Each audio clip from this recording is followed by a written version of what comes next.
জন্যই তিনি আল্লাহর একনিষ্ঠ বাণী স্থির করার জন্যই তিনি তৈরি করলেন মসজিদ নববী। তিনি তৈরি করলেন মসজিদ নববী। তিনি দাম চূড়ান্ত করলেন 10 দিরহাম। টাকা মিলাল আবু বকর সিদ্দিক রাদিয়াল্লাহু তাআলা আনহু। এইভাবে মসজিদ নববী চালু হয়। আরেকটা হাদিস শোনাই, আহমদ থেকে সহিহ সনদের হাদিস, মুওয়াত্তা মালিকের মধ্যে হাদিসটি এসেছে।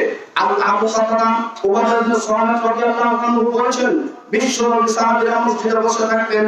অনেক মানুষ আসতো, আমরা আনসারেরা টাকা জমা করে করে এক বাড়ি থেকে আরেক বাড়ি টাকা জমা করে করে আমরা এসে নবীকে একসাথে টাকা দিতাম। টাকা দিয়ে বলতাম, আপনি মসজিদের কাজ চালিয়ে যান। মসজিদ নববী তৈরি হয়েছিল খেজুর গাছের ডাল, খেজুর গাছের পাতা দিয়ে তৈরি হয়েছিল। যখন মানুষরা এইভাবে নবীকে টাকা দিতে লাগলো, নবীর কাছে এসে যখন জমাকৃত টাকা আল্লাহ নবীকে দিলেন, তখন তৈরি হলো কাঁচা ইটের এবং পাথর দিয়ে মসজিদ তৈরি। একটার পর একটা সংস্কার ঘটে আছে সে মসজিদ নববী। ওখানে আছে কিয়ামত পর্যন্ত সে মসজিদ সেখানে অবস্থান করবে। কোন ব্যক্তির সাধ্য নেই সে মসজিদকে তুলে দেওয়া। ওখানে সেই ইসলামের ভিড়টা স্থাপন হয়ে আছে। সম্মানিত উপস্থিতি, আপনার টাকা অনেক আছে, আপনার পয়সা অনেক আছে, বাড়িতে বিছানা অনেক আছে। যাই হোক, যেটা বলতে চাচ্ছিলাম, আল্লাহ নবী মসজিদ থেকে বক্তব্য শুরু করেন। সারা পৃথিবীতে তার বক্তব্য হলো, সারা পৃথিবীতে তার দাওয়াত পৌঁছিল। তাই আল্লাহ তাআলা আয়াত নাযিল করলেন, আল-ইয়াওমা আকমালতু লাকুম দীনাকুম ওয়া আতমামতু আলাইকুম নি'মাতি। আজকে আপনারা যারা মসজিদে এসেছেন, বিশ্বাস করে মুসলিম, বিশ্বাস করে মুমিন, তাই তো আপনারা মসজিদে এসেছেন। টাকার মায়া ছাড়তে হবে, আত্মীয় স্বজনের মায়া ছাড়তে হবে, সব কিছুর মায়া ছেড়ে আল্লাহর দিকে তাকাতে হবে, নবী রাসূলের পথকে গ্রহণ করতে হবে। আপনি বাড়ি থেকে এসেছেন, যেই গাড়িতে এসেছেন, এই গাড়ি আপনি চলে বেড়াচ্ছেন, চিন্তা করিয়ে একটু কিয়ামতে যে ঘোড়া আপনি পাবেন কিনা। জান্নাতে একটি ঘোড়া আছে, যে ঘোড়াটা আপনি চলে একদিক থেকে আরেক দিক ধরে যান, জান্নাতের কিনারা শেষ করতে পারবেন না, ওই ঘোড়াটা আপনি পাবেন কিনা। দেশে মাটিতে চলে বেড়ান, বাড়িতে আপনি অবস্থান করছেন, রাত্রি বেলা শুয়ে থাকেন, অনেক গদিত শোকে, অনেক ভালো বিছানাতে, জান্নাতে জাহান্নামের হাদিসের মধ্যে, কবরের হাদিসের মধ্যে আল্লাহ নবী উল্লেখ করেছেন, জান্নাতের বিছানা বিছিয়ে দাও। আপনার বিছানার সাথে ওই কবরের বিছানাটা তুলনা করেন। এই বিছানায় শুয়ে আছেন, কবরের বিছানা টিকবে কিনা। যদি এই বিছানায় শুয়ে থেকে কবরের বিছানা যদি না টিকে, তাহলে মনে করিয়েন সিদ্ধান্ত ভুল আছে। এই বিছানা চাইতে কবরের বিছানাকে টিকানোর পথ অবলম্বন করতে হবে। আল্লাহ নবী বলছেন, বাইতুন মিন আহলিল জান্নাহ, জান্নাতে একটা ঘর তৈরি হবে। পৃথিবীতে একটা ঘর তৈরি করেছেন, এই ঘরে থাকছেন, সাথে সাথে ভাবিয়েন জান্নাতে একটা ঘর আছে, এই ঘরে থেকে জান্নাতের ঘর টিকবে কিনা। যদি জান্নাতের ঘর টিকে আলহামদুলিল্লাহ, যদি এই ঘরে থেকে জান্নাতের ঘর না টিকে, এই ঘরে বাদ দিয়ে জান্নাতের ঘরে চিন্তা করিয়েন। প্রত্যেকটা স্তরে স্তরে মিল আছে, একটার পর একটা যদি দেখা যায় তাহলে স্পষ্ট হয়ে যাবে আপনার পৃথিবীতে যা কিছু আল্লাহ দিয়েছেন, সাথে সাথে জান্নাতে উত্তম মর্যাদায় অনেক কিছু আছে, সেগুলোকে আপনাকে চিন্তা করতে হবে। এই জন্য পৃথিবীতে আল্লাহ নবী বলেন, দুইটা জিনিস ছাড়া আপনি হিংসা করতে পারবেন না। যদি ওই হিংসার ব্যাখ্যা ভিক্ষা করা হয়েছে, দুইটা জিনিস ছাড়া চলে না। তার মধ্যে একটা হলো দান, আর অপরটা হলো বিদ্যা। ওই কোরআন শিখেছে, আমি কোরআনের চাইতে হাদিস শিখবো, সে হাদিস শিখেছে, আর একটু আমি বেশি শিখবো। এই একটা আপনি প্রতিযোগিতা করতে পারেন। আর দানের ক্ষেত্রে আপনি প্রতিযোগিতা করতে পারেন। সে 1 টাকা দান করেছে, আমি 2 টাকা দান করবো। সে 10 টাকা দান করেছে, আমি 20 টাকা দান করবো। দানের ক্ষেত্রে আপনার প্রতিযোগিতা চলবে। ওই যে 20 টাকা বিল্ডিং করেছে, আপনি 25 টাকা বিল্ডিং করবেন। এই প্রতিযোগিতা শরীয়তে জায়েজ নাই। ওই একটা কাজ করেছে, আপনি 2টা কাজ করবেন। এই প্রতিযোগিতা আপনারা করতে পারেননি। প্রতিযোগিতা 2টা করতে বলেছেন, একটা হলো বিদ্যা, অপরটা হলো দান। সেই দান, সেই টাকা পয়সা, যে টাকা পয়সা আল্লাহর রাস্তায় আপনি দান করবেন, আল্লাহর রাস্তায় চলে যাবে। আল্লাহ নবী থেকে আরেকটা হাদিস শুনুন। বিশ্বনবী মুহাম্মদ সাল্লাল্লাহু আলাইহি ওয়াসাল্লামের হাদিস, জাবির বিন আব্দুল্লাহ তিনি বর্ণনা করছেন, সকালবেলা আমরা মসজিদে আল্লাহ নবীর সামনে বসে আছি। আল্লাহ নবী আছেন, আমরা সাহাবীরা একাধিক সাহাবী বসে আছি। হঠাৎ করে মুজারা সম্প্রদায়ের কিছু লোক আসলো। শরীরটা উলঙ্গ ছিল, অথবা শরীরে হালকা দোগলা কিছু কাপড় ছিল, কিন্তু তাদের মুখে ক্ষুধার্তের ভাব বোঝা যাচ্ছিল। তাদের কাঁধে তলোয়ার ঝুলন্ত অবস্থায় আল্লাহ নবীর সামনে এসে তারা বসে পড়লো। আল্লাহ নবীজি আছেন, আমরা একাধিক সাহাবী বসে আছি। মুজারা গোত্রের কিছু সম্প্রদায়, কিছু লোক তারা আসলো, যাদের কাঁধে তলোয়ার ঝুলছিল, তবে তাদের শরীরে কোনো কাপড় ছিল না, হালকা পাতলা তাদের কাপড় ছিল। এই অবস্থাতে আসলো, আল্লাহ নবীজি তাদের মুখের চেহারার দিকে তাকালেন, তাদের মুখের দিকে দেখতে পেলেন তাদের মুখে না খাওয়া ভাব, মুখটা শুকনো অবস্থা, মুখে তেমন খুশি নেই, কারণ তারা না খেয়ে আছে। ফাঁকা আম্মার রাসূলুল্লাহ সাল্লাল্লাহু আলাইহি ওয়াসাল্লাম, রাসূল সাল্লাল্লাহু আলাইহি ওয়াসাল্লামের চেহারা পরিবর্তন হলো, তিনার চেহারা ঠিক থাকলো না। তিনি দেখতে পেয়েছেন তিনি হলেন নেতা, তার সামনে যারা এসেছে তাদের পেটে খাবার নাই, এই দেখে তার চেহারায় পরিবর্তন হলো। আল্লাহ নবী বাড়িতে গেলেন, বাড়িতে যাওয়ার পরে তাদের খাবার দেওয়ার জন্য কিছু খুঁজলেন, কিছুই পাওয়া গেল না। বাড়ি থেকে ফিরে আসলেন, বেলালকে ডাকলেন, বেলালকে বললেন আযান দাও। বেলাল আযান দিলেন, ইকামত দিলেন। আল্লাহ নবী আগত লোক সহ সাহাবী সহ তিনি সালাত আদায় করলেন। সালাত আদায় করার পরে তিনি আয়াত পেশ করলেন, ইয়া আইয়ুহাল্লাযীনা আমানু তাকুল্লাহ ইয়া আইয়ুহান নাসু তাকু রাব্বাকুমুল্লাযী খালাকাকুম মিন নাফসিন ওয়াহিদা ওয়াত্তাকুল্লাহ। এই আয়াতটি তিনি পড়লেন, বুঝতে চাইলেন একটা বংশ থেকে মানুষকে সৃষ্টি করা হয়েছে, তথা আদম হাওয়া থেকে তোমরা এসেছো। যারা সামনে বসে আছে তাদের পরনে তেমন কাপড় নেই, তোমাদের খাবার আছে, টাকা আছে, তবে মনে রাখো সবাই এসেছো আদম হাওয়া থেকে। দ্বিতীয় আয়াতটি পেশ করলেন, যে একটা আমি পড়েছি, ইয়া আইয়ুহাল্লাযীনা আমানু তাকুল্লাহ ওয়াল তানজুর নাফসুম মা কদ্দামাত লিগাদ। তোমাদের মানুষের দেখা উচিত আগামী কালের জন্য, কিয়ামতের জন্য কি পাঠিয়েছে, ওয়াজিন কি প্রস্তুত করেছে, এটা দেখা উচিত। আল্লাহ নবী বলতে এক পর্যায়ে বলেছেন, তোমাদের উচিত হলো তোমাদের দিরহাম দান করা, দিনার দান করা। দিনার বলা হয় স্বর্ণ মুদ্রা, দিরহাম বলা হয় রূপ মুদ্রা। নবীজি বললেন তোমাদের উচিত হলো দিরহাম দেওয়া, তোমাদের উচিত হলো দিরহাম দান করা, তোমাদের উচিত হলো কাপড় চোপড় দান করা। এমনকি বলতে শেষ পর্যায়ে তিনি বলছেন খেজুর দান করো, খেজুরের একটা অংশ দান করো। নবীজি তিনি আলোচনা করতে আছেন, নবীজি এখন পর্যন্ত তিনি যেটা চাচ্ছেন সেটা এখন পর্যাপ্ত পরিমাণ পাননি, তাই তিনি বক্তব্য দিতেই আছেন, তোমাদের উচিত হলো টাকা পয়সা দান করা, তোমাদের উচিত হলো কাপড় দেওয়া, তোমাদের উচিত হলো খেজুরের একটা আংটি বড় দান করা। আল্লাহ নবীর বক্তব্য চলতে আছে, এমন সময় দেখা গেল সাহাবীরা অনেকে অনেক কিছু নিয়ে এসে দিল, কাপড় চোপড় দিল, টাকা পয়সা দিল। এক পর্যায়ে স্তূপ হয়ে একটা জায়গায় জমা করা হলো। আল্লাহ নবীর চেহারা যেটা পরিবর্তন ছিল, সেই চেহারাটা আবার সুন্দর চেহারা হলো, উজ্জ্বল চেহারা হলো। আল্লাহ নবী এবার আরেকটা হাদিস তিনি আরেকটি ব্যাখ্যা বর্ণনা করছেন, সাহাবীরা শুনে রাখো, এই যে তোমরা দিয়েছো, যারা ভালো কাজের কোন উৎস জোগাবে সর্বপ্রথম দিবে, তাদের প্রতি একটা নেকি আছে বলে, তাদেরকে দেখে যত মানুষ দিবে ওই নেকিটার একটা অংশ আল্লাহ তাকে দান করবেন। প্রথম করে যারা খারাপ কাজ কিছু চালু করবে, সেই খারাপ কাজ চালু হওয়ার একটা গুনাহ আছে, সেই গুনাহটা পাবে বটে। পরবর্তীতে যত মানুষ ওই গুনাহ কাজে লিপ্ত হবে তারও একটা অংশ পাবে।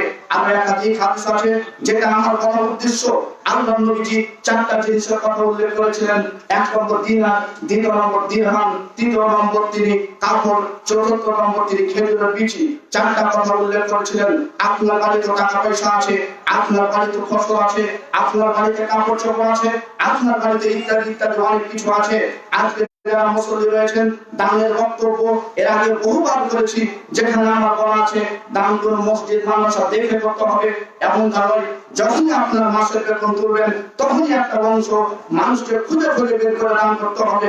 বহু সহিহ হাদিসের আলোচনা এই মসজিদে করা আছে।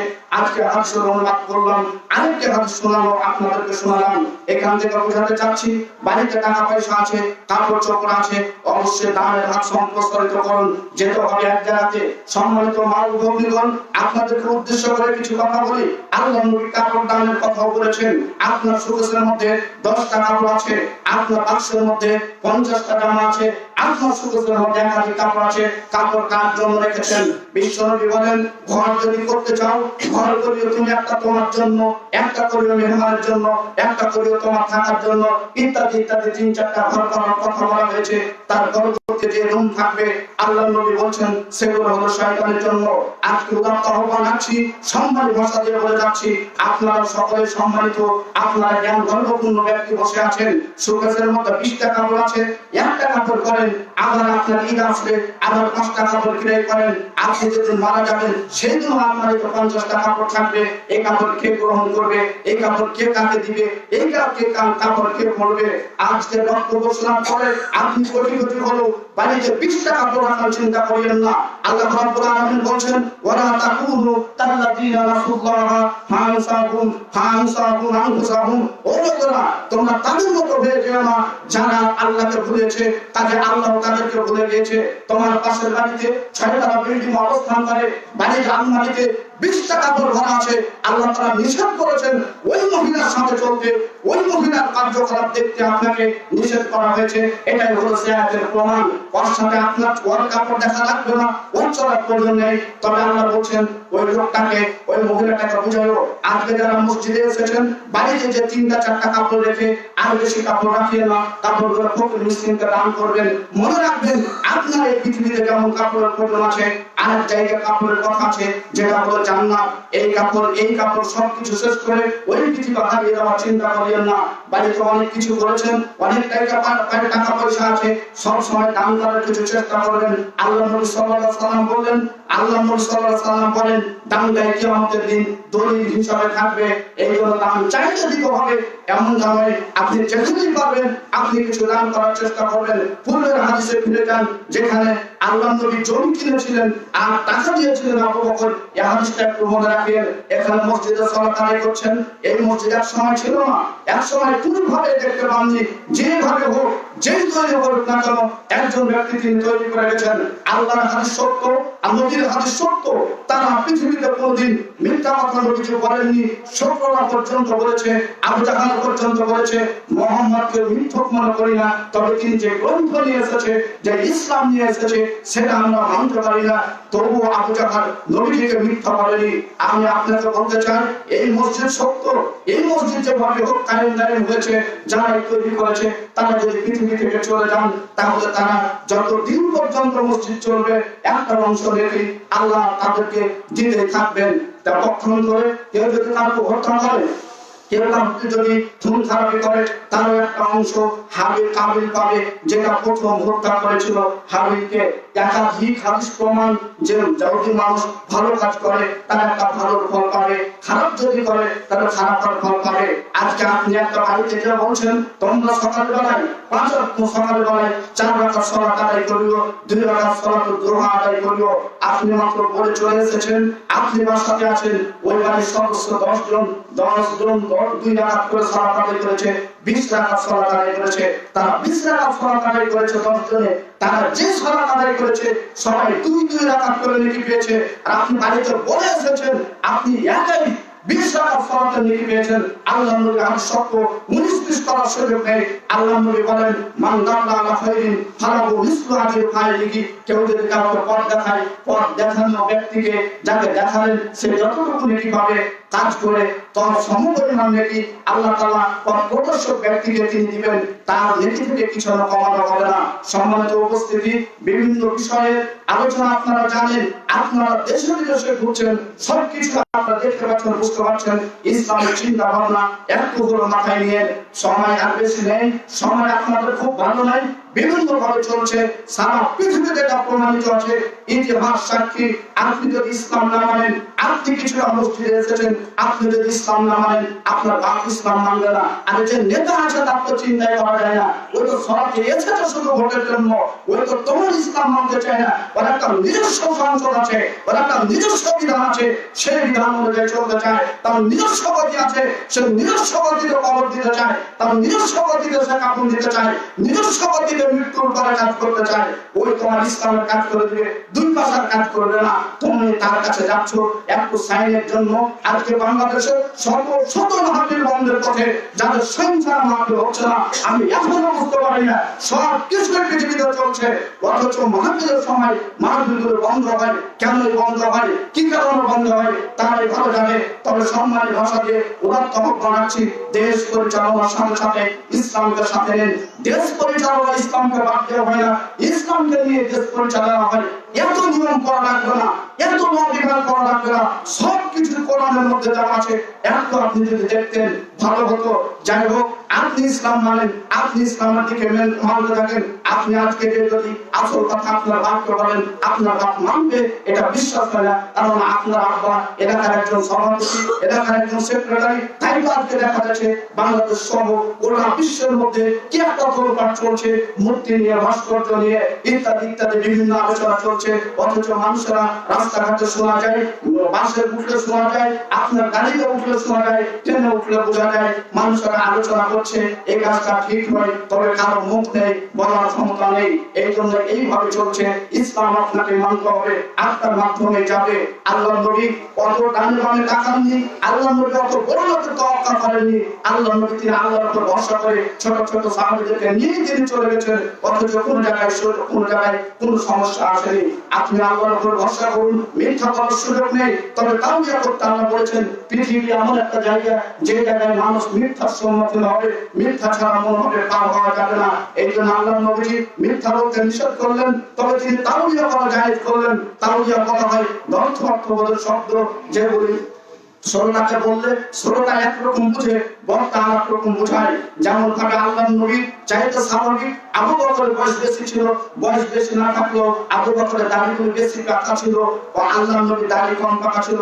আল্লাহ নবী সামনে থাকতেন, আবু বকর নবীর পিছনে বসে থাকতেন। রাস্তা দিয়ে যখন চলছিলেন, যখন মক্কা থেকে মদিনায় যান, লোকরা যখন জিজ্ঞাসা করলো আবু বকর ওটাকে, আবু বকর বুঝালেন ইনি হলেন পথ প্রদর্শক। আবু বকর বুঝিয়েছে ইনি হলেন শরীয়তের পথ প্রদর্শক। আর মানুষেরা মনে করেছে আবু বকর কোথায় যেন যাবে, রাস্তা চিনে না, তাই তিনি সামনে থেকে রাস্তাটা দেখাচ্ছেন। মূলত দুনিয়ার রাস্তা আবু বকর বুঝাইনি, তিনি বুঝিয়েছেন শরীয়তের রাস্তা। আপনি এখান থেকে যাবেন, আপনি কুষ্টিয়া যাবেন, যদি মানুষ জানতে পারে কুষ্টিয়া গেলে আপনাকে হত্যা করবে, কুষ্টিয়া আপনার চূড়ান্ত সিদ্ধান্ত নেবে, কারণ তারা টার্গেট করে আছে কুষ্টিয়া পেলেই হয়। অথচ সেই লোকটাই আপনাকে এখানে জিজ্ঞাসা করছে, তারা জিজ্ঞাসা করছে। আল্লাহ নবী বলছেন তুমি কুষ্টিয়ার কথা বলিও না, এখানে তাওবিয়া করো। তুমি বলো রূপপুর যাবো, রূপপুরের রাস্তা দিয়ে কুষ্টিয়া যেতে হয়, তুমি বলো আমি রূপপুর যাবো। তারা এখানে থেকে গেল, তাদের বুদ্ধ ওখানে থাকলো। আপনি রূপপুরের কথা বললেন, রূপপুর পার হয়ে আপনি কুষ্টিয়ার কাছ থেকে চলে আসলেন। তাদের কোনো চূড়ান্ত সিদ্ধান্ত হলো না, ষড়যন্ত্র হবে না। আল্লাহ তাআলা বহু তাওবিয়া করার জন্য জায়েজ দিয়েছেন। এমন কোন পথ নাই শরীয়তে যে পথ আল্লাহ দেয়নি। কাজে যারা ব্যবসা বাণিজ্য করেন, বলার সুযোগ নেই যে মিথ্যা বলা ছাড়া ব্যবসা হবে না, মিথ্যা বলা ছাড়া অমুক কাজ হবে না, মিথ্যা বলা ছাড়া এটা পারবো না, এগুলো বলার সুযোগ নেই। পাশাপাশি আল্লাহ তাআলা তাওবিয়া দিয়েছেন মানুষকে চলানোর জন্য, যাতে করে মানুষরা সুন্দরভাবে চলতে পারে। আজকের খুতবায় বিশেষভাবে আবেদন রাখছি, অবশ্যই আপনারা পৃথিবীতে চলার সাথে সাথে আল্লাহ রাব্বুল আলামিন যে ইসলাম পাঠিয়েছেন সেই ইসলামকে নিয়ে চিন্তা ভাবনা করবেন। সেই ইসলামের উপর দিয়ে আমাদেরকে যেতে হবে। ইসলাম ছাড়া পৃথিবীতে হাজারো কোটি হওয়ার কোনো দর নাই, কোনো লাভ নেই। আপনি বুঝতে পারবেন সেই দিন, যেদিন আপনি মৃত্যুবরণ করবেন, সেই দিন আর কোনো কিছু করার সুযোগ থাকবে না। আল্লাহ রাব্বুল আলামিন কবুল করুন। আল্লাহ যেন আমাদেরকে একনিষ্ঠ মুমিন মুত্তাকি হিসাবে কবুল করে। সকলে বলি আল্লাহুম্মা আমিন।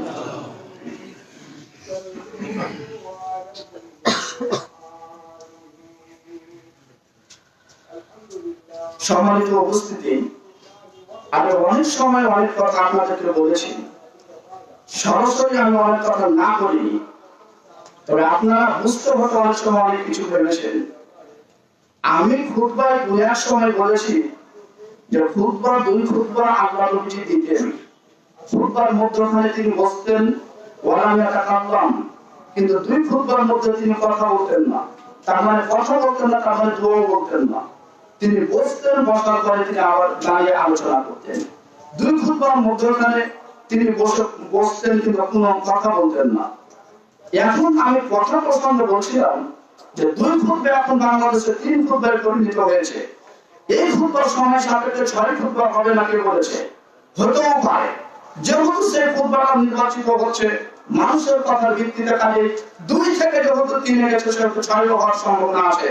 আর যেহেতু আমরা হাদিস কোরআন অনুযায়ী 2 রকম জানা, এই জন্য আমাদের খুতবা 2 বছর নয়, 5 বছর নয়, এমপি মন্ত্রীর মাধ্যমে কিয়ামত পর্যন্ত 2-3 হবে না, 2.5 খুতবা হবে না, 2 খুতবাই থাকবে। আমি আপনি বুঝেন ভালো করে, আমি বলেছি এই কথা যে আমি আমার মুসলমান যারা তারা যদি একজনের বক্তব্য শুনে, একটা বিষয়ের উপর শুনে, তাহলে 100% 60% তাদের সে মাসআলাগুলি ওয়াজ হবে। আর একাধিক মসজিদ আছে যে মসজিদে বছর খুতবা চলছে, অথচ তারা পানির হুকুম জানে না। চায়ের পানিতে বুঝু ভাবে তারা সেই ধরনের জানতো না। তবে আমি তাদের খুতবা না করিনি। আমি কেন আপনার খুতবা না করতে যাব? আপনি মসজিদে আসলেন, ভুল বুঝে কেন গেছেন? আপনার খুতবাকে না করেনি। আপনার 3 খুতবা কেন 9 খুতবা যদি আপনি হাদিসে পান, আপনি চালিয়ে যান। আপনাকে আল্লাহ সেটা যদি চালার হুকুম দেয়, আপনি যদি হাদিস কোরআনে পান, আপনি বলে যান, কোনো অসুবিধা নেই। তবে আমি 2 খুতবা পেয়েছি, 2 খুতবায় আমি প্রদান করি। আমি সাথে সাথে বলেছি, আজকে যে খুতবা দিলাম আমি চলে যাওয়ার পরে শত মানুষকে যদি মানুষেরা বলে, মুসলিমরা বলে, স্পষ্ট ভাবে বলবে, বুঝিয়ে দিতে পারবে, আমার চাইতে ভালো করে বুঝিয়ে দিতে পারবে। আমি বিশ্বাস করি মুসলিমদের মধ্যে আমার চাইতে জ্ঞানবান মুসলিম থাকতেও পারে, আছে, এটা বিশ্বাস করি। কাজে আমার চাইতে ভালোভাবে তারা বুঝিয়ে দিতে পারবে। তবে ওই খুতবাগুলি একাধিক খুতবা চলছে, বছর পর বছর খুতবা চলছে, অথচ খুতবার মর্ম বুঝে না, খুতবা কেউ বুঝে না, খুতবাতে কি বলেছে তাও বুঝে না। ওই অবস্থায় খুতবা চলছে। এই কথা আমি না বলেছি যে আপনার খুতবাটা যদি 10 বছর কেন সারা জীবনে যদি খুতবাটা মানুষ শুনে, তো ওই খুতবার সে পানির হুকুম জানবে না যে ওই মহিলাকে সরকারের পানিতে উঁচু হবে কি হবে না, পুরুষের কত রকম পানিতে উঁচু করতে হয়, এই ধরনের সে জানবে না। কারণ সবই আরবিতে চলছে, বাংলা আরবিতে চলছে। আর আমরা যে খুতবা দিচ্ছি, যারা একজন খুতবা শুনবে, একটা বিষয়ের উপর শুনলে অবশ্যই সেই বিষয়টা তার জানা হবে, সে জানতে পারবে, এমনকি 10টা মানুষকে বুঝাতে পারবে। আর এই জন্য আল্লাহ রাব্বুল আলামিন বলেছেন, ইয়া আইয়ুহার রাসূল বাল্লিগু আন্নী ওয়ালাউ আয়া, তোমরা যা জানো তা মানুষকে জানিয়ে দাও। যদি এখানে জমা ব্যবহার করেছেন, বহুবচন শব্দ ব্যবহার করেছেন, যদি শুধু আলিমের উপর থাকতো তাহলে জমা আসতো না। শুধু আলিম শব্দ উল্লেখ করে তিনি বলতেন, তার মানে যেটাই জানবেন সেটাই মানুষকে জানিয়ে দিতে হবে। এটা যে কোনো মানুষ করে দিতে পারে। সম্মানিত উপস্থিতি, এই জন্য পূর্বে যে কথাটি আপনাদেরকে বলছিলাম যে আপনারা পৃথিবীতে আছেন, অবশ্যই বেছে বুঝে শুনে সবকিছু আমল করার চেষ্টা করবেন। এমনিতে আমল করার যাওয়ার সুযোগ করিয়েন না। আমল অনেক করার পরে যদি দেখি না ঠিকে, তাহলে আপনার কোনো লাভ হবে না। যেহেতু কষ্ট করছেন, যেহেতু কষ্ট করে মসজিদে আসছেন, সেহেতু অবশ্যই আপনি জেনে বুঝে আল্লাহর কোরআন বুঝে আপনি আমল করার চেষ্টা করুন। শুরু করেছেন কিনা আমি জানি না, তবে আপনাদের উপর বলা আছে, আপনি কোরআনের ব্যাখ্যা বিশ্লেষণ না করলেও কোরআনের শুরু থেকে শেষ পর্যন্ত আপনি অনুবাদটা করিয়েন। বাড়িতে অনুবাদের বই থাকলে, না থাকলে বইয়ের ব্যবস্থা করে দেওয়া যাবে। তবে আপনি অনুবাদটা আপাতত করেন। অনুবাদটা করলে আপনি অনেক বিষয় পাবেন, যে এই বিষয়টাতে আপনার এমনিতেই অনেক কিছু বের হয়ে যাবে। আল্লাহ তাআলা বুঝের বিধান যদি চান, যখন আয়াত করবেন, ইয়া আইয়ুহাল্লাযীনা আমানু ইযা কুমতুম ইলাস সালাহ ফাগসিলু ওয়ুজুহাকুম ওয়া ইযাকুম ইলাল মারাফিক ওয়ামসাহু বিরুসিকুম ওয়া আরজুলাকুম ইলাল কাবাইন। সবকিছু ধোয়ার কথা যখন আসলো, আপনার বিবিকে বাধা দিবে যে এখানে তো ধোয়ার কথা আসলো, ঘাড় মোছা করার কথাটা কোথায় আছে, কোন আয়াত আছে? তখন আপনি খুঁজতে শুরু করলেন, দেখবেন যে আয়াতের মধ্যে পাবেন না। আপনি বিবেকবান মানুষ, বুঝতে পারবেন এটা কোরআনে নাই। তখন আপনার মন চাইবে পাশাপাশি আরেকটা বিধান আছে হাদিস, ওই হাদিসে খুঁজে দেখি। যখন দেখবেন যে হাদিস নাই, তখন আপনি ভাববেন এই বিষয়টা এমনিতে চলছে, আপনাকে আর বলা লাগবে না। আপনি নিজেই 10টা মানুষকে বুঝিয়ে আনার চেষ্টা করবেন। এই জন্য আপনাদের কাছে উদাত্ত আহ্বান রাখছি, আপনারা অবশ্যই অবশ্যই পবিত্র কোরআন শুরু থেকে নিয়ে শেষ পর্যন্ত শিক্ষা দেওয়া বা শিক্ষা নেওয়ার চেষ্টা করবেন। আপনার বাচ্চাকে কোরআন হাদিস শিক্ষা দেবে, আপনি যেই বিদ্যার শিক্ষা অর্জন করুন না কেন, যাতে করে তার উপর টিকে থাকে, সলাত সিয়াম আদায় করতে পারে।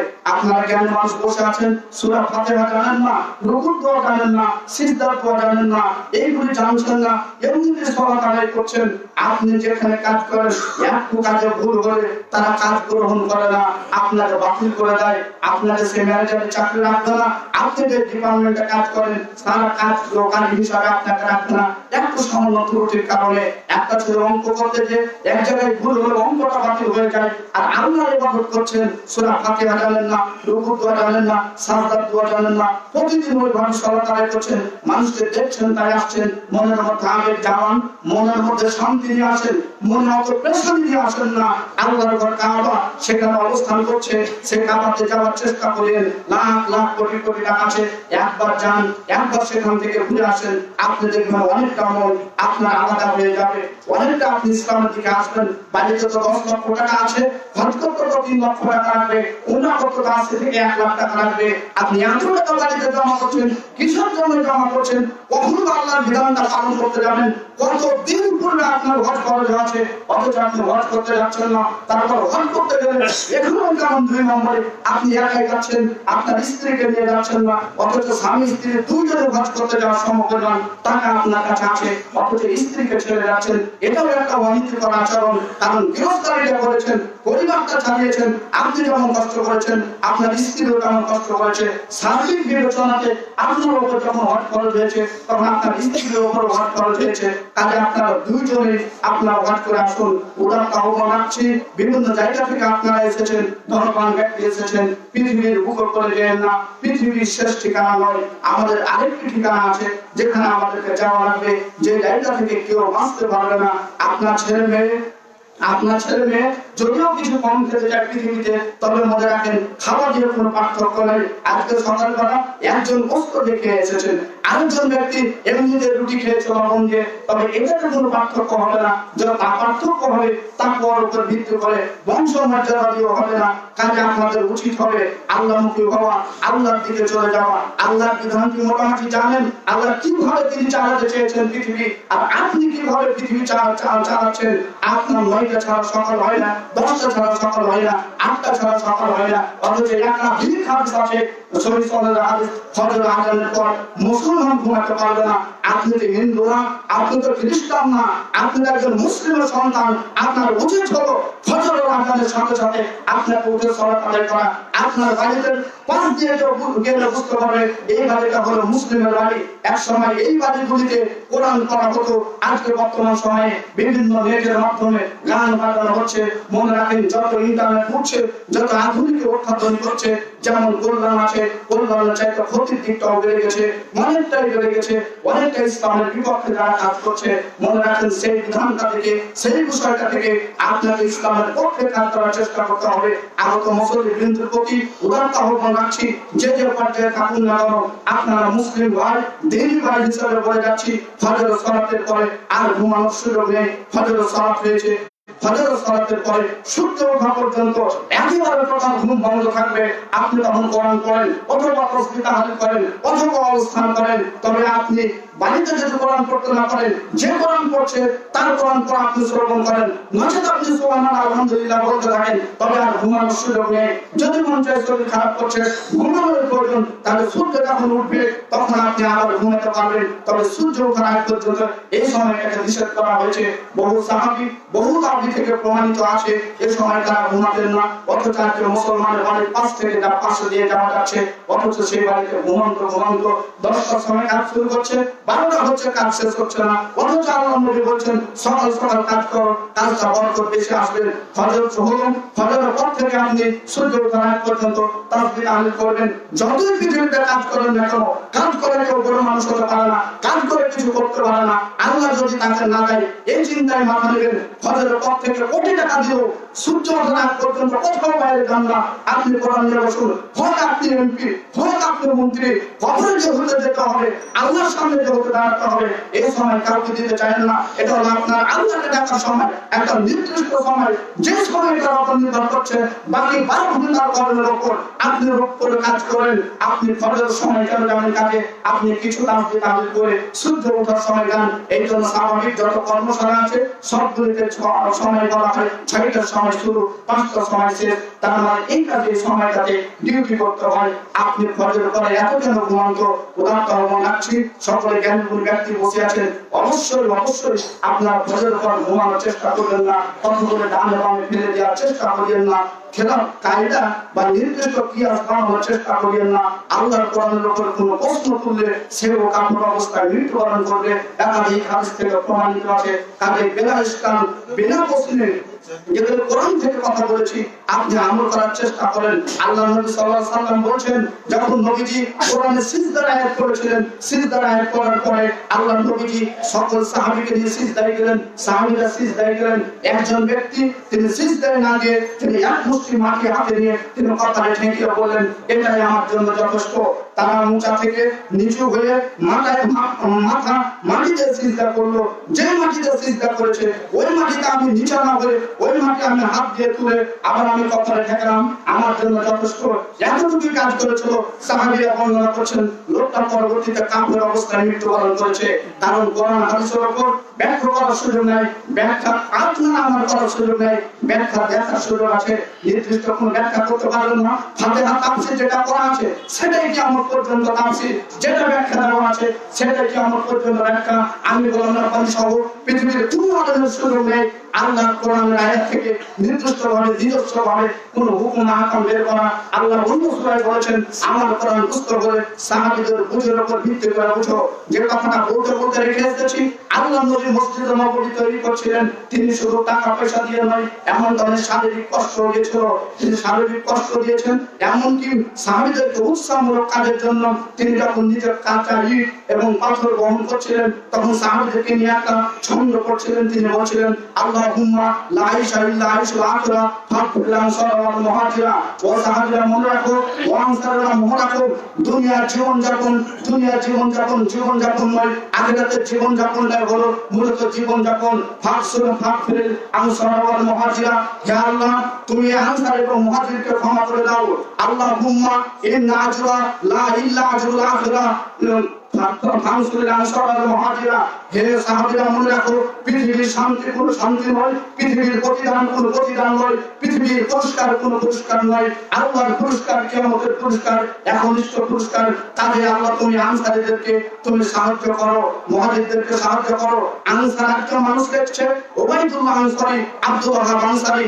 আনসারী সেবা সবার জন্য চলে না, একটা নির্দিষ্ট সেবার নাম আনসার। আনসার এমনিতে দেওয়া হয়নি, মদিনার মানুষের আগের নাম ছিল না আনসার, অন্য নাম থাকতে পারে, বিশেষ কাজ করার পরে আনসারী নাম হয়েছে। আপনি রাস্তা দিয়ে চলেন, 75 সালাত আসেন না, ইসলামের তেমন কাজ করেন না, নিজের চিন্তা সারা পৃথিবীর আক্রমণ করছেন, অথচ নাম দিয়েছেন আনসারী। আনসার একটা স্পষ্ট ভাবে কঠিন গুণের নামের উপর ভিত্তি করে আল্লাহর প্রদত্ত নাজিল হওয়া বিধানের উপর নাম হয়েছে আনসার। আনসার কাদেরকে বলা হয়েছিল? তিনটা গুণ যাদের মধ্যে ছিল তাদেরকে আনসার আল্লাহ বলেছিলেন। এক নম্বর, যখন মক্কা থেকে মদিনায় সাহাবীরা গেলেন, আল্লাহর নবী গেলেন, বাসস্থান নেই, কোথায় বসবাস করবে, কোথায় বাস করবে সুযোগ নেই। আল্লাহ তিনি বাসা দিলেন, সেখানে 7 মাস পর্যন্ত নবীজি দিন কাটালেন একাধিক স্ত্রীকে নিয়ে। তারপর দেখা হলো ফসল কিভাবে চলবে, তারা কি খাওয়া দাওয়া করবে, খাবারে একটা অংশ দিলে। তারপরে দেখা গেল ওই যুবকরা কিভাবে টিকবে, স্ত্রী পাশে নাই, কিভাবে তারা থাকবে, তাদের আদান প্রদান কিভাবে হবে। আনসারীরা চেষ্টা, মদিনার মানুষ চিন্তা ভাবনা করলে এই মানুষেরা টিকতে পারবে না, স্ত্রীকে বসে পাশে নাই। তখন তাদের মধ্যে যাদের 2টা বউ ছিল, একটা বউকে তালাক দিয়ে তাদের সাথে বিবাহ দিয়ে দিলেন। যখন তাদেরকে বাসস্থান দিলেন, যখন তাদেরকে খাদ্যের ব্যবস্থা দিলেন, যখন তাদেরকে স্ত্রী ছেড়ে স্ত্রী দিলেন, তখন আল্লাহ নাম দিলেন তোমরা আনসার। এই আনসার সারা পৃথিবীতে কেমন পর্যন্ত আনসার নাম দেওয়া হয়েছে। আপনার আনসার মুখে সারে না, আপনি আনসারে হয়েছেন, ইসলামের 2 পয়সাও কাজ করেন না। আমি আহ্বান রাখছি, আল্লাহ নবী নিজে কাজ করেছিলেন, তিনি কাজ করেছিলেন, নিজে কষ্ট গ্রহণ করেছিলেন, সাহাবীদেরকে উৎসাহ দিয়েছিলেন ইসলামের কাজের ভয়ে, এমনকি না খেয়ে কাজ করেছেন। সর্ব হাদিস প্রমাণিত। পরীক্ষা যেদিন ফলন বিশ্ব নবীর পরীক্ষা গ্রহণ করছিলেন, সারা বিশ্বের মানুষ এক সময় লেগেছিল কোরআনকে পৃথিবীতে রাখবো না, তাওহীদের বাণী পৃথিবীতে রাখবো না। একটা গোষ্ঠী বাদে সকল গোষ্ঠী এক হলো, মক্কা থেকে সবাই মিলে একসঙ্গে যে মদিনায় আক্রমণ করবো। সালমান ফারসি মুসলিম ছোট বড় হবে কি, তিনি চিন্তা ধারণা ভালো ছিল, বৈষ্ণব বড় হবে কি, গবেষণা ভালো ছিল, বৈষ্ণব বড় হবে কি, নেতার সাথে বেরিয়েছে। যার ফলে সালমান ফারসি নতুন মুসলমান, তাকেও মুসলমান হতে দেয়নি। ঘটনা ভুলে যাবেন না। সালমান ফার্সি তিনি যখন মূর্তি পূজায় গির্জায় গিয়েছিলেন, গির্জা তাকে ভালো লাগেনি, সালমান ফার্সি ফিরে আসলেন। মোস্তাদে আহমদ সনদ হাসান সালমান ফার্সি তিনি ফিরে এসে দেখছেন যে সেখানে গির্জা চলছে। বাপকে এসে প্রশ্ন করলেন, এই গির্জায় চলছে, এই পূজা মনে হয় ঠিক নয়, আমি ব্যবসায় যাচ্ছিলাম আব্বা, যে ব্যবসায় পাঠিয়েছিলেন ফিরে এসেছি, ব্যবসায় যাইনি, ওখানে মধ্যখানে কিছু লোক সালাত আদায় করছে, তাদের সালাতটা দেখে ভালো লাগলো। বাপ ধমকে বলল, সালমান ফার্সি মুখে কথা আনবে না, সেটা ঠিক নয়, তাদের ধর্ম ঠিক নয়, বাপ দাদার ধর্ম ঠিক। সালমান ফার্সি বলেন, বলেন কি আপনি আব্বা, আমি যে ধর্ম দেখেছি সেই ধর্ম আমার কাছে ঠিক মনে হয়েছে। সালাত এত সুন্দর ভাবে করছে, সারিবদ্ধ ভাবে পাচ্ছে, একসাথে করছে, আত্মীয় হচ্ছে না, আমার মনে হয় সেই ধর্মই ঠিক, আমি তাদের কাছে যাব, তারা ইসলাম পায় কোথায়, সেই ইসলাম আমি গ্রহণ করবো। সালমান ফার্সির পথ দেখে বাপ চিন্তা করলো, সালমান ফার্সিকে টিকানো সম্ভব নয়, এই আর টিকবে না। সালমান ফার্সিকে বলা হলো, তার সালমান ফার্সিকে ধরে তার নিজ বাপ তার বাড়িতে পায়ে বেরি করে লোহার জিঞ্জির দিয়ে তাকে বেঁধে রাখলো। মিথ্যা মনে করে বাড়ি থেকে মোসনাদে আহমদ খুলে দেখবেন, সালমান ফার্সিকে বাড়িতে বদ্ধ করা হলো। সালমান ফার্সিকে বাড়ির বাইরে যেতে দেওয়া হয় না। সালমান ফার্সি কোনো ক্রমে একজন বা দুইজন ব্যক্তিকে বললেন, মক্কা মদিনা থেকে কোনো যদি ব্যক্তি আছে এই ইসলামে যারা সালাত আদায় করে এরকম লোকগুলো আসলেন আমাকে জানাইও। সালমান ফার্সি কিভাবে আল্লাহ হেদায়েত নসিব করেছেন, লোক গেল, তিনি জানতে পারলেন, বেরি খোলা হলো, তিনি ফিরে আসলেন, নবীজির কাছে এসে ইসলাম গ্রহণ করলেন। ছেলে ছোট হতে পারে, তবে তার জ্ঞান গর্ব অনেক আছে, গবেষণা অনেক আছে, বুদ্ধিশীল একজন ছেলে সালমান ফার্সি রাদিয়াল্লাহু তাআলা আনহু। আল্লাহ নবীজি ছোটকে যেমন মূল্যায়ন করতেন, বড়কে যেমন মূল্যায়ন করতেন, যার যেখানে সম্মান পাওয়ার যোগ্য সম্মানের চেয়ে তিনি ঠিক রাখতেন, তার জন্য কাউকে সম্মান বেশি করবে এমনটা নয়। আল্লাহ নবীজি খুতবা থেকে বক্তব্য দিতেন, একজন লোক এসেছে কোটিপতি, তাই তাকে তার জন্য আলাদা সালাম দিবে, এমনটা নবীজির পথ ছিল না। সবাইকে এক চোখে দেখতেন, শরীয়তের বাইরে তিনি কোনো কথার সুযোগ ছিল না। সালমান ফার্সি তিনি যখন ছিলেন, তিনি মুসলিম প্রথম মুসলমান হয়েছে। আল্লাহ নবী সহ অনেক সাহাবীরা চিন্তা করছেন সারা বিশ্ব থেকে আসবে, মক্কা থেকে আসবে, সারা বিশ্ব থেকে আসবে ইসলামকে তুলে ফেলে দেওয়ার জন্য, কি করা যায়। নবীজি তিনি পরামর্শ ছাড়া কাজ করতেন না, তাই সাহাবীদেরকে পরামর্শ নিয়ে বসেছেন। আইয়ুব আনসারী বললেন, হুজুর আমি একটা কথা বলি, এই মদিনার চতুর্পাশে পরীক্ষা খনন করতে হবে, পাশে যেমন পুকুর দেখছেন এরকম চতুর্দিকে গর্ত খনন করা লাগবে, এত ফিট উঁচু, এত ফিট দীর্ঘ, দৈর্ঘ্য অস্ত্র দিয়ে একটা খনন লাগবে, তাহলে ওই শত্রু আক্রমণ করতে পারবে না। আল্লাহ নবী সাহাবীদেরকে বললেন, সালমান ফার্সি যে কথাটা বলছে সে কথাটাই তোমাদের মতামত কি? সাহাবীরা বললেন, ঠিক আছে, এটা করা যেতে পারে। সালমান ফার্সি সহ আল্লাহ নবী সহ পরীক্ষা খনন করছিলেন। আল্লাহ নবীর পেটে খাবার ছিল না, সাহাবীদের পেটে খাবার ছিল না, তারপরে কিছুটা হ্রাস করার জন্য, কিছুটা কষ্ট নিবারণ করার জন্য পেটে পাথর বেঁধে তিনারা থাকতেন, যাতে করে একটু শীতল হয় পেটটা, একটু ঠান্ডা হয়, যার ফলে পেট পাথর বেঁধেও থাকতেন। এত কষ্ট করে পর ইসলাম থেকে এক চুল পরিমাণ এদিক ওদিক খাওয়ার সুযোগ করেননি বা তার সুযোগ নেননি। বাড়িতে 1 কোটি টাকা আছে, ব্যাংকে 10 কোটি টাকা আছে, তারপর আপনি ইসলামের দিকে আসেন না, কি করার জন্য আপনি ইসলামের বাইরে চলছেন? আপনার প্রতি লক্ষ্য রাখছি, বাড়িতে যে আত্মীয় স্বজনকে পরিবারকে নিয়ে আপনি বসে চিন্তা করুন, বাড়ির তো আমার 3 তলা বাড়ি, টাকা পয়সা তো অনেক বাড়ি, আমি কি কারণে এখন পর্যন্ত সলাতে আসছি না? আপনি এখানে অবস্থান করছেন, অথচ মসজিদ এমনিতে থাকবে কিভাবে, মসজিদ স্বাভাবিক থাকবে কিভাবে, মসজিদ একটার পর একটা উন্নতির পথ জন্য ধারার জন্য চালু থাকে, এই পথ আপনাকে নিতে হবে। এর পূর্বে বক্তব্য দেওয়া আছে, ইব্রাহিম আল্লাহ বলেছিলেন, ইব্রাহিম তুমি মসজিদ তৈরি করো, মসজিদ পরিষ্কার রাখো, তয়ফির যারা রুকু করবে তাদের জন্য, সালাত আদায় করবে তাদের জন্য, রুকু সিজদা সালাত আদায় এরা সব রিক্সা চালক করতে পারে, পরিষ্কার করবে তুমি ইব্রাহিম, তোমার বাপের নাম তুমি ইব্রাহিম ইসমাইল, দুইজন মিলে পরিষ্কার করবে। আর যে কথাই কথা মনে হলো, সভাপতি সাহেব পৃথিবী ছেড়ে চলে গেছেন, তিনি খোঁজ রেখে গেছেন কিয়ামত পর্যন্ত যদি মসজিদটিকে, এই মসজিদের যত মুসল্লি সালাত আদায় করবে একটা অংশ নাকি আল্লাহ তার কবর দিবেন, অবশ্যই আল্লাহ যেন তাকে একটা অংশ নাকি দান করেন, তাকে যেন জান্নাতে ফেলে দেওয়ার তৌফিক করেন। সকলে বলি আল্লাহুম্মা আমিন। আপনাদেরকে সাথে নিয়ে মসজিদের জন্য দোয়া করি, আল্লাহ যেন মসজিদকে কিয়ামত পর্যন্ত কায়েম এবং গায়েম রাখেন। এই মসজিদের নতুন সভাপতি আমি সেদিন ছিলাম না, ব্যতিক্রম ভাবে আমি বাইরে ছিলাম, ঢাকায় অবস্থান করছিলাম, আমি পরিবর্তে একজনকে পাঠিয়েছিলাম। আপনারা সভাপতি তাকে দিয়েছেন, আল্লাহ তাকে যেন সভাপতির মৌলিক দায়িত্বগুলি কাজ করার জন্য তৌফিক দান করেন। সকলে বলি আল্লাহুম্মা আমিন। নেগেটিভে যাবেন না, দায়িত্ব কিনা আমার জানা মতে, তার সাথে কথাবার্তা মতে আপনারা যাকে সভাপতি দিয়েছেন এই প্রতিষ্ঠান চালাতে পারবে, এটা আমরা একটা ধারণা, কিন্তু সুন্দরভাবে চালাতে পারবে। তারপরও যদি কিছু দেখেন ভুল হচ্ছে, ভুলের জন্য খারাপ নয়, আপনি ভুলটা সংশোধন করে দেওয়ার চেষ্টা করবেন। এই পক্ষে যাবেন না, এটা ভুল হলো কেন, এমনটা হলো কেন, এই কথাতে না গিয়ে মানুষ মাত্র ভুল হতে পারে, যদি কিছু ভুল হয় আপনি ধরিয়ে দিবেন, এই বাবার কাজটা এইভাবে নয়, তুমি নতুন মানুষ, নতুন এসেছো, আর তিনার বয়স হিসাবে, তিনার সময় হিসাবে সবকিছু দিক থেকে মোটামুটি ঠিক আছে। আমি সেদিন থাকলে হয়তো আমার কিছু কথা ছিল, যেহেতু পার হয়ে গেছে সেহেতু পার হয়ে গেছে। আপনারা তাদেরকে দায়িত্বশীল বানিয়েছেন, আল্লাহ যেন তার মাধ্যমে এই মসজিদের প্রতিষ্ঠানকে সুন্দরভাবে আগেকার চাইতে সুচারুভাবে পরিচালনা করার তৌফিক দান করেন। সকলে বলি আল্লাহুম্মা আমিন। তিনি সকল